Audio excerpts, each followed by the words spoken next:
بسم اللہ الرحمن الرحیم ایاک نعبد و ایاک نستعین.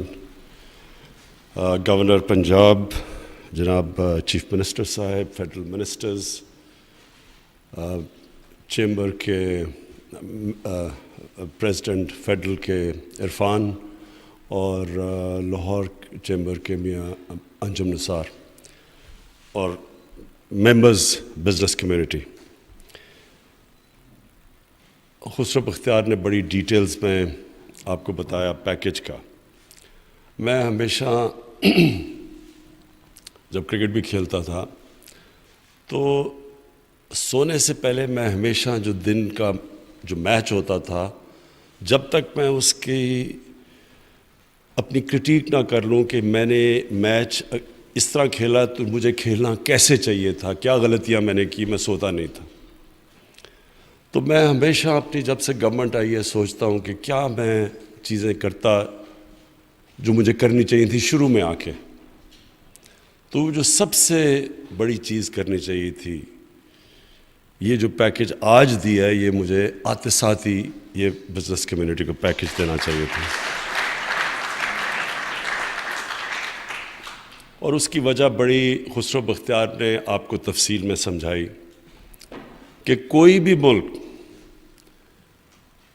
ترقی نہیں کر سکتا، آگے نہیں بڑھ سکتا سبزیاں اور گندم بیچ کے.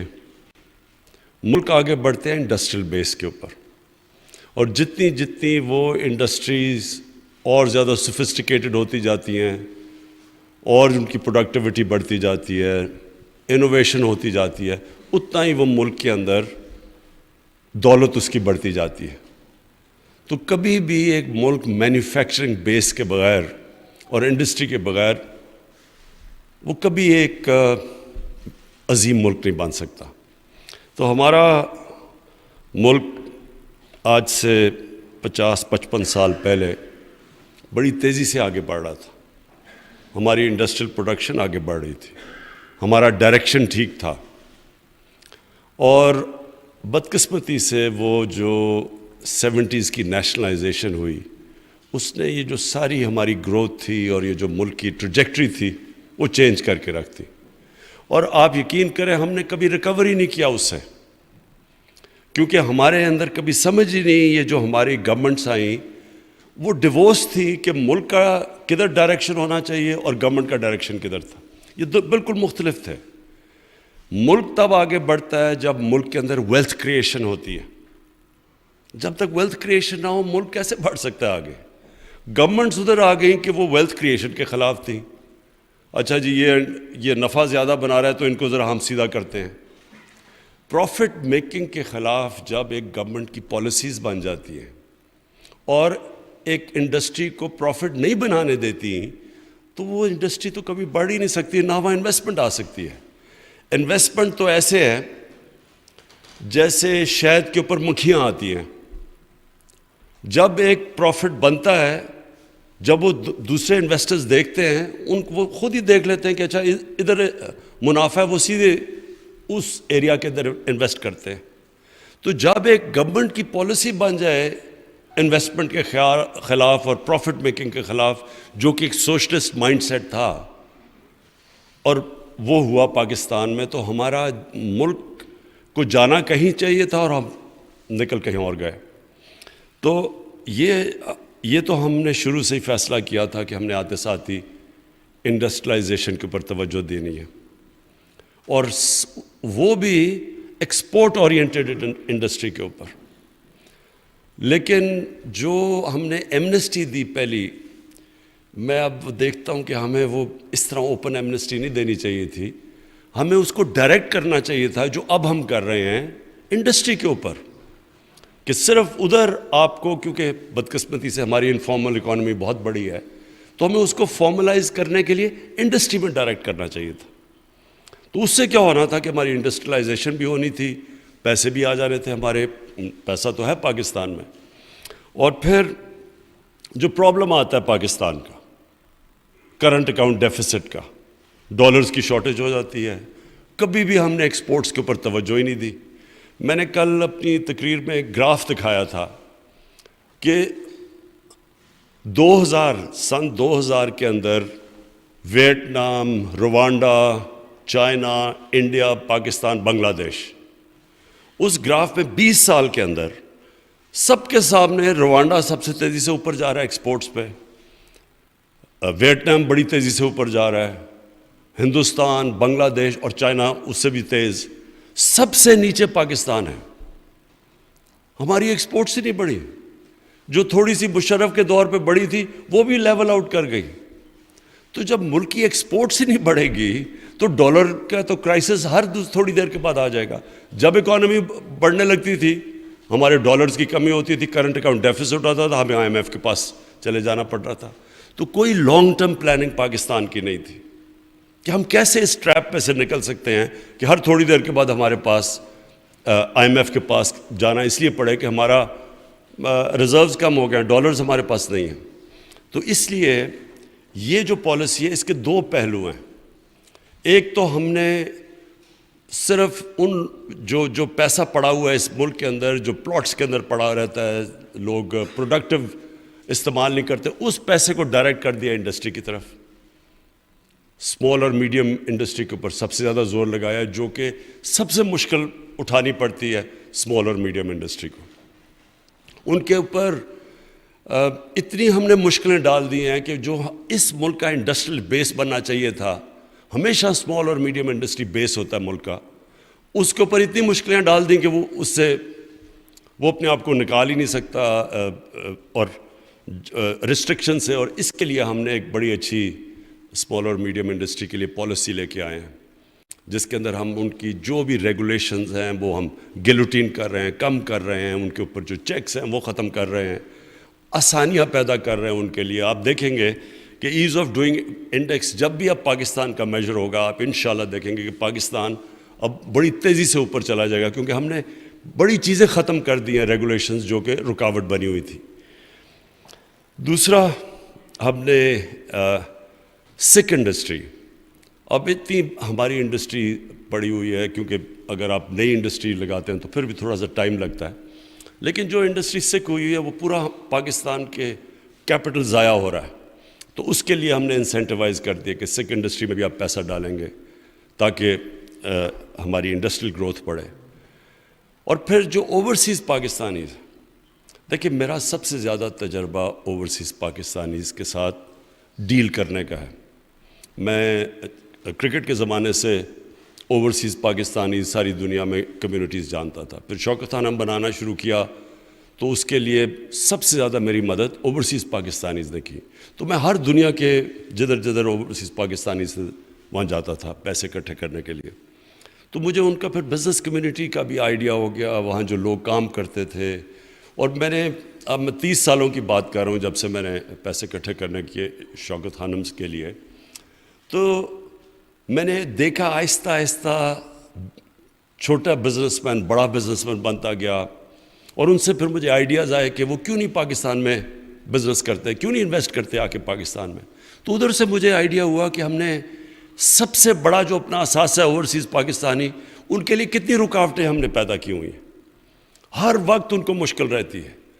پھر ایک کانٹریکٹ انفورسمنٹ، اگر ان کا کوئی انویسٹ کرتے ہیں پیسہ اور کانٹریکٹ جو پارٹنر ہے، جو مسئلے آتے ہیں ہمارے پاس، ان کے پاس رل جاتے ہیں عدالتوں کے اندر۔ تو یہ ساری چیزیں پھر مجھے تب سے یاد ہے کہ ان کے وہ پھر آخر میں تنگ آ کے پلاٹ کے اندر پیسے ڈال دیتے تھے، پھر پتہ چلا پلاٹ کے اوپر قبضے ہو جاتے تھے۔ تو یہ ساری چیزوں کے لیے ہماری گورنمنٹ نے آتے ساتھ ہی ایکشن لیے، قبضہ گروپ کے اگینسٹ ہم نے ایکشن لیے ہیں، ہم نے اب اسپیشل اوورسیز پاکستانیز کے لیے کورٹس بنا دیے ہیں، ان کے لیے مسلسل ہم آسانیاں پیدا کرتے رہے ہیں۔ اور اب ہم ان کو یہ دعوت دے رہے ہیں کہ وہ پاکستان کے اندر جب انویسٹ کریں گے تو 5 سال کا ان کو ٹیکس ہالیڈے ملے گا، نو کوسچنز آسکڈ ہوگا، اور اگر وہ آپ کے ساتھ پاکستان کی کسی بھی انڈسٹری کے ساتھ جے وی کریں گے، جوائنٹ وینچر کریں گے، تو تب بھی دونوں کے لیے، یعنی جو پاکستانی انڈسٹری بھی ان کے ساتھ مل کے جوائنٹ وینچر کرے گی اور اوورسیز، تو ان کے لیے 5 سال کا ٹیکس ہالیڈے کر دیا ہے۔ کوشش اس کی یہ ہے کہ باہر سے ہم کیپٹل اٹریکٹ کریں. اوورسیز پاکستانیز کے پاس جتنا پیسہ ہے اس کا صرف ابھی ایک چھوٹی سی رقم آ رہی ہے پاکستان میں. اور یہ جو ابھی اب بات کی ہم نے ان کو تھوڑا سا ریمیٹنسز میں انسینٹیوائز کیا ہے تو آج ریکارڈ ریمیٹنسز $30 ارب سے اوپر آ چکی ہیں پاکستان میں. ہم نے تھوڑے انسینٹیوز دیے ہیں. تو جب ہم ان کے لیے اب یہ ٹیکس ہالیڈیز کر رہے ہیں اور انشاءاللہ اور بھی ان کے لیے آسانیاں پیدا کر رہے ہیں, تو جیسے اگر ان کو اعتماد ہو گیا کہ وہ اپنا کیپٹل لا سکتے ہیں انویسٹ کرنے کے لیے انڈسٹری میں, تو اصل میں یہ ملک جو ٹیک آف کرے گا انڈسٹریلی, وہ سب سے ٹیک آف کرے گا جب اوورسیز پاکستانیز جو وہاں کامیاب بزنسز ہیں, جو کامیاب انڈسٹریز جنہوں نے لگائی ہوئی ہیں, جب وہ اپنا پیسہ لے کے آئیں گے اور یہاں انویسٹ کریں گے, کیونکہ ان کے پاس سکلز بھی ہیں, ان کے پاس کیپٹل بھی ہے, صرف کانفیڈنس چاہیے ان کو اور انسینٹیوز چاہیے. تو ہم نے پھر یہ صرف اپنی انڈسٹری کے اندر لوگوں کو انویسٹ کرنے کے لیے دعوت نہیں دے رہے. آج ہم اوورسیز پاکستانیز کو بھی پورا موقع دے رہے ہیں کہ آپ بھی اپنا پیسہ لے کے آئیں اور پاکستان کے اندر انویسٹ کریں. آپ کو سب کو پتہ ہونا چاہیے کہ جب چائنا اور انڈیا جب انہوں نے اپنی اکانومی کھولی تھی اور جب ایک دم ان دونوں کی 90 کی دہائی میں شروع ہوئی تھی ان کی گروتھ, تو دونوں نے سب سے زیادہ اپنے جو ایکسپیٹریٹ کمیونٹی تھی, اوورسیز چائنیز اور اوورسیز انڈینز, ان کو انہوں نے دعوت دی تھی کہ اپنے ملک میں سب سے پہلے انہوں نے انویسٹ کیا تھا, پھر باہر کے انویسٹرز آئے تھے. تو ہمارا بھی جو ہمیں کرنا چاہیے تھا اب تک, اتنی بڑی ہمارے 90 لاکھ اوورسیز پاکستانی ہیں, ان میں ہر قسم کے پروفیشنز ہیں, ہر قسم کے انٹرپرینورز ہیں, بزنسز ہیں. تو ہم ان کو ابھی تک ہم کامیاب نہیں ہوئے ان کو اس ملک میں لانے کے لیے. تو یہ انڈسٹریل پالیسی ان کے لیے بھی ہے, پاکستان کے اندر بھی اسمال اور میڈیم انڈسٹری کو انسینٹیوائز کرنے کے بھی ہے, اور انشاءاللہ جو کہ ابھی تک نہیں ہوا, جس لیول کی انڈسٹریلائزیشن ہونی چاہیے تھی اس کے لیے بھی ہم نے بڑا قدم اٹھایا ہے. اور آخر میں جو سب سے پہلے جس طرح میں سوچتا ہوں کہ مجھے آتے ساتھ ہی کیا کرنا چاہیے تھا, ایک تو یہ انڈسٹری کے لیے صرف ایمنسٹی دینی چاہیے تھی انڈسٹری کے لیے انویسٹمنٹ کے لیے, اور دوسرا جو آئی ٹی ہے, انفارمیشن ٹیکنالوجی, ہندوستان کہاں سے کہاں پہنچ گیا, اور ہم دیکھیں کہ ہماری ان کے مقابلے میرے خیال میں ان کے $140 ارب ایکسپورٹ ہے آئی ٹی کی, اور ہم ابھی 70% ایکسپورٹ بڑھی ہے ہمارے آتے ہوئے, لیکن وہ کچھ بھی نہیں ہے, مشکل سے $4 ارب بھی نہیں ہے, یہ کچھ نہیں ہے. اور اس کی وجہ یہ ہے کہ ہم نے اپنے فری لانسرز کو, اپنی آئی ٹی کمپنیز کو انسینٹیوائز ہی نہیں کیا. ہم نے ان کو ایسے رکھا جیسے عام انڈسٹری کو ہم ٹریٹ کر رہے ہیں. آئی ٹی انڈسٹری بالکل مختلف ہے, اس کی ریکوائرمنٹس مختلف ہے, ان کے انسینٹیوز مختلف ہیں. تو یہ پہلی دفعہ اب ہم نے ان کو پوری طرح انسینٹیوائز کیا, اپنے انفارمیشن ٹیکنالوجی کے سیکٹر کو, کمپنیز کو بھی, فری لانسرز کو بھی ہم نے پوری طرح اب انسینٹیوائز اور چھوٹ دی ہے, کیونکہ یہاں تو ایک ینگ پاپولیشن ہے, ہماری دنیا میں دوسرے نمبر پہ سب سے نوجوان آبادی ہے, اور یہ آئی ٹی کے لیے یہ تو سب سے بڑی ریکوائرمنٹ ہے. ہاں ہم نے اور بھی کام کرنا ہے, ہم نے آئی ٹی پروفیشنلز کے لیے بوٹ کیمپس کرنے ہیں, ہم نے ان کے لیے اپنے یونیورسٹیز میں بھی سلیبس چینج کرنے ہیں, یعنی ہم نے ان کو اور بھی مدد کرنی ہے. لیکن سب سے امپورٹنٹ چیز کہ جب ہم ان کو انسینٹیوائز کریں گے اور ان کو بریکس دیں گے, تو جو سب سے تیزی سے سیکٹر آگے بڑھے گا وہ انشاءاللہ ہمارا آئی ٹی سیکٹر ہوگا. میں آخر میں یہ امید رکھتا ہوں کہ جو ہم اپنی پوری کوشش کر رہے ہیں اپنے ملک کو اپنے پیر پہ کھڑا کرنے کے لیے, پاکستان کی بزنس کمیونٹی پوری طرح ہماری مدد کرے گی, اس میں پارٹنرز بنے گی. کیونکہ دیکھیں جب فارن پالیسی جو ایک ملک کی ہوتی ہے اس کے اوپر ایک آزاد اور خود مختار اور ایک غیرت مند فارن پالیسی کے لیے یہ ضروری ہوتا ہے کہ ملک اپنے پیر پہ کھڑا ہو. جو ملک ہاتھ پھیلا کے پھرتا ہے, کبھی ادھر قرضے مانگ رہا ہے, کبھی ادھر سوچ رہا ہے کہ کوئی ہمیں ایڈ دے گا، اور ایڈ کی وجہ سے جو اپنی فارن پالیسی چینج کر دیتا ہے، دوسروں کی جنگوں میں شرکت کر دیتا ہے، فارن پالیسی بنا دیتا ہے جو کہ اپنے ملک کے لوگوں کے مفادات کے خلاف ہے، کیونکہ وہ اپنے پیر پہ نہیں کھڑا. یہ یاد رکھیں، ان کی دنیا عزت نہیں کرتی. دنیا اللہ کا ایک قانون ہے جب سے اس نے دنیا بنائی ہے کہ اللہ سے جب آپ مانگتے ہیں تو اللہ خوش ہوتا ہے، لیکن جب انسان کے سامنے آپ ہاتھ پھیلاتے ہیں تو اس کو ترس تو آپ کے اوپر آ جائے گا، لیکن آپ کی عزت نہیں کرے گا.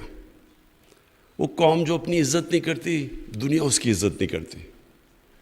اور یہ پھر سے میں یہ کہتا ہوں کہ جب تک ہم ایک وہ قوم جس میں اللہ نے ہر قسم کی نعمت دی ہے، پاکستان میں کسی چیز کی کمی نہیں ہے، لیکن ہم نے کبھی اپنے پیر پہ کھڑے ہونے کی کوشش ہی نہیں کی.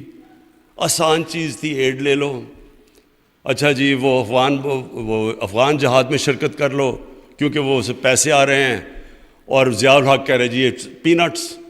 ساری قوم بڑی خوش ہو رہی ہے جی پی نٹس، یعنی کہ اور پیسے دو تو ہم جنگ لڑیں گے. اور پھر دوسری باری آتی ہے تو وہی لوگ، پہلے ہم جہاد کرتے ہیں اور بڑا جی جہاد، روسی آئے ہوئے تو جہاد کرنا بڑی اچھی چیز ہے. 11 سال کے بعد جب امریکی افغانستان میں آتے، اب جی جہاد دہشت گردی بن گئی ہے. صرف تبھی پیسے مل رہے تھے، ابھی پیسے مل رہے. دیکھیں، تو پھر جو ذلت ہمیں اٹھانی پڑی، پھر ہمیں امریکہ کو تو برا بنا نہیں کہنا چاہیے. ہم نے خود اپنے آپ کو ذلیل کیا ہے، اپنے لوگ بھی مروائے، اپنا سب کچھ کیا، صرف اس لیے کہ ہم بجائے تکڑے فیصلے کریں اپنے پیر پہ کھڑے ہونے کے، ہم آسان راستہ لے لیتے ہیں، شارٹ کٹ لے لیتے ہیں. کوئی زندگی میں شارٹ کٹ نہیں ہوتا. آپ نے اگر اوپر جانا ہے، محنت کریں. آپ اپنی غلطیاں دور کریں، سیکھیں اپنی ماضی سے کیا غلطیاں کی ہیں. اور سب سے بڑی ہم نے غلطی کی کہ ہم نے کبھی اپنی ایکسپورٹس کو زور نہیں دیا. کبھی بھی ملک جس کی ایکسپورٹس ہی نہیں بڑھ رہی، ادھر اس نے کیسے اپنے پیر پہ کھڑا ہونا ہے. مہاتر محمد نے مجھے کبھی نہیں بھولتا، پہلی دفعہ 20 سال پہلے ملا تو میں نے ان سے جب پوچھا کہ کیسے ملیشیا ہمارے سے کوئی مقابلہ ہی نہیں کر سکتا تھا، پاکستان اور ملیشیا کا، آج سے 50 سال پہلے. میرے ساتھ HSN کالج میں ان کے شہزادے آگے پڑھا کرتے تھے. وہ سوچ نہیں کوئی سکتا تھا کہ پاکستان کہاں، ملیشیا کا. تو اس نے کہا کہ ہم صرف پہلے ٹن اور ربر بیچتے تھے دنیا کو. ہم نے، کہتا میں نے شروع کی الیکٹرانکس ملیشیا میں، پہلے ایک کاٹیج انڈسٹری بنا کے گھروں کے اندر. ہم نے کہا اچھا جی تم اسمبلی پلانٹس لگا لو، انسینٹیوائز کر دیا. وہ گھروں سے شروع ہوئے اسمبلی پلانٹس الیکٹرانکس کے، اور وہ 10 سال کے بعد $80 ارب کی ان کی ایکسپورٹس ہو گئی الیکٹرانکس کی. تو ہم نے تو کبھی کسی نے یہ سوچا نہیں کہ ہم صرف ٹیکسٹائل کے اوپر تو ملک نے نہیں اوپر جانا. تو انشاءاللہ جو ہماری اب پالیسی چینج ہے، لانگ ٹرم پالیسیز ہیں، اس کے اندر جو بیس ہوگا، میں صرف اس لیے آج آپ سب کو، میں نے خسرو بختیار کو اور رزاق داؤد کو کہا کہ دعوت دیں ہماری چیمبرز کو، بزنس کمیونٹی کو، تاکہ ہم آپ کو واضح کر دیں کہ ہمارا اب ڈائریکشن کیا ہے. ہم نے انڈسٹریلائز کرنا ہے پاکستان کو، ہم نے ہر قسم کے انسینٹیوز دینے ہیں، اور جو ہمارا اسمال اور میڈیم انڈسٹری جو بیک بون ہوتی ہے، جو سب سے زیادہ نوکریاں دیتی ہے، روزگار پرووائڈ کرتی ہے، اس کے لیے ساری رکاوٹیں ختم کر کے ان کو انسینٹیوائز کرنا ہے. اور پھر جو ہمارا سب سے بڑا اثاثہ اوورسیز پاکستانیز ہیں، ان کو پاکستان میں لانے کے لیے ہر قسم کی فیسلٹیز دینی ہے. شکریہ. ناظرین، وزیراعظم عمران خان لاہور میں انڈسٹریل پیکج کے حوالے سے منعقدہ تقریب سے خطاب کر رہے تھے. انہوں نے کہا کہ حکومت میں آتے ہی ہماری ترجیح صنعتی شعبے کا فروغ تھا. پرکشش مراد کی بنیاد پر سرمایہ کار راغب ہوتے ہیں. حکومت کی کارکردگی کا تواتر سے جائزہ لیتا ہوں. ماضی میں برآمدات کے فروغ پر توجہ نہیں دی گئی. صنعتی ترقی کی بنیاد پر ہی ملک ترقی کرتے ہیں. ہماری توجہ چھوٹی اور درمیانے درجے کی صنعتوں پر ہے. آپ کو بتائیں کہ وزیراعظم عمران خان لاہور میں انڈسٹریل پیکج کے حوالے سے منعقدہ تقریب سے خطاب کر رہے تھے. انہوں نے کہا کہ حکومت کی کارکردگی کا تواتر سے جائزہ لیتا ہوں. نیوز اسٹوڈیو سے فی الوقت اتنا ہی.